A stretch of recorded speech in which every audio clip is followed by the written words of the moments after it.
Uma das HQs mais famosas e aclamadas da DC é Batman Ano 1, escrita pelo Frank Miller. A história mostra o primeiro ano de Batman como vigilante em Gotham e se tornou um clássico absoluto do personagem. E décadas depois o autor decidiu revisitar essa ideia, mas agora com outro herói. Em 2019 foi lançado o Superman Ano 1, uma nova tentativa de recontar o início da jornada do Superman. E a expectativa para esse quadrinho era enorme. Afinal, a gente está falando do Frank Miller, que é um dos roteiristas mais influentes da história dos quadrinhos, responsável por vários clássicos, tanto da Marvel quanto da DC. Então, parecia quase certo que essa seria mais uma grande história do personagem. Mas o resultado acabou sendo exatamente o contrário. Em vez de um novo clássico, Superman Ano 1 se tornou uma das histórias mais estranhas e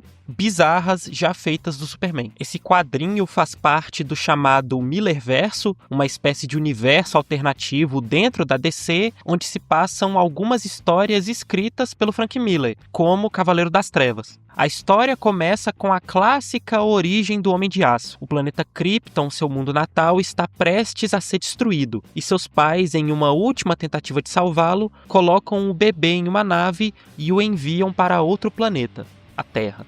Ao chegar na pequena cidade de Smallville, ele é encontrado e adotado pelo casal Jonathan e Martha Kent, que passam a criá-lo como seu próprio filho. Com o passar dos anos, os poderes de Clark começam a se manifestar. Habilidades como a visão de calor e a capacidade de voar começam a surgir, especialmente durante a adolescência. E é justamente nesse período que Clark vive uma das suas primeiras experiências importantes. Ele conhece seu primeiro amor, Lana Lang. Após o fim do ensino médio, Clark começa a se perguntar qual caminho deve seguir na vida. Vendo seus poderes como uma forma de ajudar o mundo, ele toma uma decisão inesperada: se alista na Marinha dos Estados Unidos. Esse ponto é importante porque essa história faz parte do mesmo universo de Cavaleiro das Trevas, então isso significa que esse Superman é o mesmo personagem que, no futuro, terá a famosa luta contra o Batman.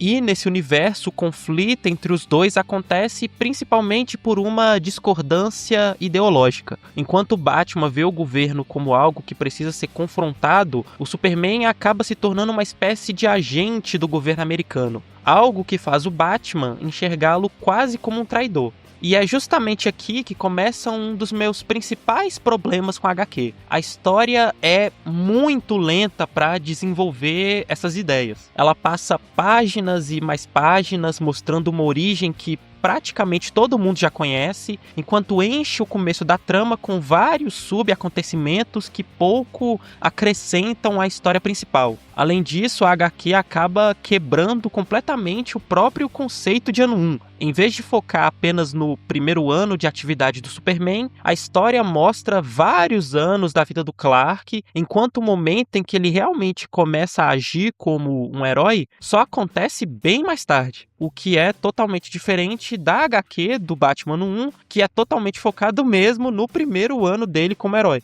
Na Marinha, Clark rapidamente começa a se destacar entre os soldados. Mesmo tentando agir como uma pessoa comum, é impossível não perceber que ele é muito superior fisicamente aos seus companheiros. Em determinado momento, um dos generais faz um alerta curioso. Ele diz que nenhum soldado deve se aventurar sozinho pelo oceano durante a noite, porque, segundo antigas lendas, existiram criaturas no mar, mulheres peixe, que arrastariam homens para o fundo do oceano. Clark, no entanto, ignora completamente o aviso e, movido pela curiosidade, decide mergulhar no mar durante a noite. E acaba descobrindo que aquela história talvez não fosse apenas uma lenda. No fundo do oceano, ele encontra uma sereia e passa a segui-la, até chegar a um lugar surpreendente, o Reino de Atlântida. Os habitantes daquele reino estão enfrentando um problema. Um grande submarino havia caído sobre um antigo templo e eles não conseguiam removê-lo. Clark então decide ajudar usando sua enorme força para mover a estrutura.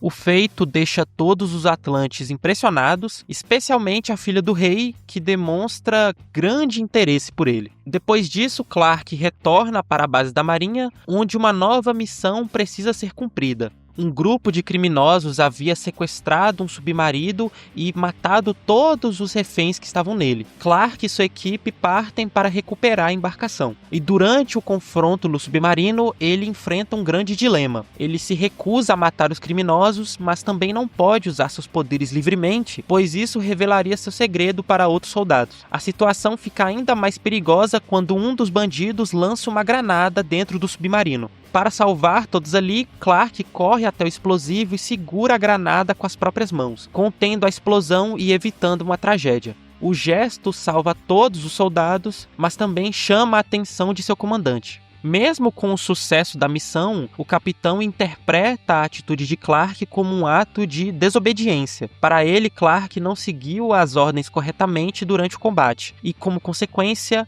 ele acaba sendo expulso da marinha. Mas antes de ir embora, o general vai até ele e diz que o seu segredo está guardado e o deseja boa sorte. E é aqui que a história começa a tomar um rumo muito estranho. Em vez de voltar para casa, Clark decide retornar para Atlântida para reencontrar a princesa que havia conhecido anteriormente. Eles se reencontram e decidem a partir dali ficar juntos. Só que assim, esses dois, eles praticamente só se viram uma única vez. Eles mal tiveram um diálogo de verdade e ainda assim o Clark simplesmente decide abandonar tudo para viver no fundo do mar com alguém que ele mal conhece. Essa parte da história acaba sendo extremamente estranha e representando um dos maiores problemas da HQ. Ela introduz diversos personagens, conceitos e possíveis caminhos interessantes para a narrativa, mas logo em seguida simplesmente abandona todos eles. Os personagens de Smallville praticamente desaparecem da história, o relacionamento dele com a Lana Lang, que parecia importante no começo, é totalmente ignorado, e o próprio arco da Marinha, que poderia ter sido algo muito interessante, mostrando Clark crescendo dentro da estrutura do governo americano e explicando melhor a relação que ele teria no futuro com o próprio governo, acaba sendo descartado muito rápido. No fim das contas, a história parece simplesmente pular de uma ideia para outra sem desenvolver nenhuma delas de verdade. O Superman chega em um lugar, passa um tempo ali e depois simplesmente vai embora para a próxima parte da trama.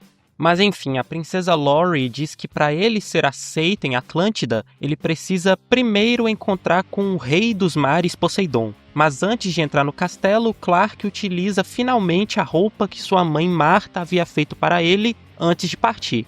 A roupa do Superman. Na entrada do templo, ele é surpreendido com uma estátua gigantesca que se move e começa a atacá-lo, mas ele a destrói facilmente. Ao encontrar com o rei, mesmo mostrando respeito e reverência, é recebido com hostilidade por Poseidon, que acha que ele veio ali para tomar sua filha e seu trono. Ele então envia diversos desafios para que ele possa provar sua força e devoção ao reino.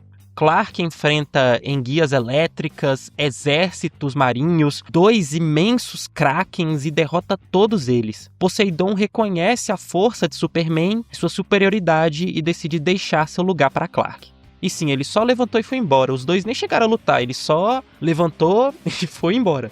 Com isso, Clark e Laurie se tornam então os novos líderes de Atlântida. Mas algum tempo depois, um sonar paira sobre a cidade marítima, comandado por Lois Lane buscando uma matéria jornalística. Ao chegar perto, ela é atacada pelos atlantianos, mas Clark a salva e a leva para a praia, onde na superfície é surpreendido por soldados do governo que o tentam capturá-lo, com o objetivo de estudar os seus poderes, mas são facilmente derrotados. Ao ver os documentos que Lois Lane carregava, ele descobre que ela é uma repórter do Planeta Diário e com isso a leva para Metrópolis e decide, a partir daquele momento, viver na cidade. E sim, ele só saiu de Atlântida e dane-se.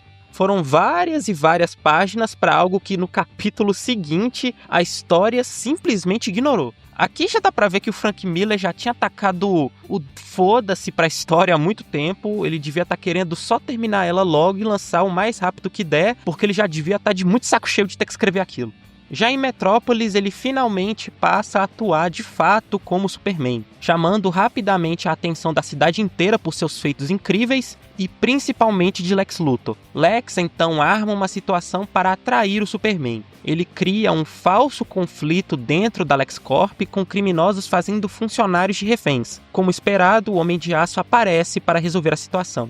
Mas logo o vilão surge e revela que tudo aquilo foi apenas uma encenação, porque ele queria ver de perto os poderes do Superman e testar até onde ele consegue ir. E é aqui que começa o jogo da manipulação de Lex. Os dois conversam e ele fala sobre a existência de outro vigilante, alguém parecido com Clark, só que muito mais violento. Um cara que resolve tudo na brutalidade, deixando destruição por onde passa e colocando a cidade de Gotham em risco. Esse vigilante é o Batman. Mesmo ainda meio desconfiado de toda a situação, o Superman acaba comprando essa ideia, influenciado pelo discurso do Lex. Ele decide então que precisa ir até Gotham para lidar com esse novo problema. Sabendo da sua vinda até a cidade, Batman e Superman se encontram no topo de um prédio e entram em conflito. O Homem-Morcego parte para cima usando vários equipamentos e armas, tentando ferir o Superman, mas nada realmente funciona. A diferença de poder entre os dois fica bem evidente. Em certo momento, durante a luta, Superman segura Batman pelo pescoço, pronto para finalizar a luta, mas é interrompido pela chegada da Mulher Maravilha. Ela aparece justamente para parar o confronto e revelar que o verdadeiro responsável por tudo aquilo é Lex Luthor, e que Superman e Batman não deveriam ser inimigos, mas sim aliados. Os três então vão até a LexCorp e Diana usa o laço da verdade no Lex, forçando ele a admitir que manipulou toda a situação. Além disso, também é revelado algo ainda mais importante. Existem sobreviventes de Krypton que foram capturados por um alienígena chamado Brainiac. Isso deixa Clark completamente abalado. Diante disso, ele se vê na obrigação de ir atrás do seu povo e conseguir salvá-los, deixando Lex sobre a responsabilidade de Batman e Diana, e parte então para o espaço na caçada de Brainiac. E é assim que termina Superman ano 1. Nossa, que bosta!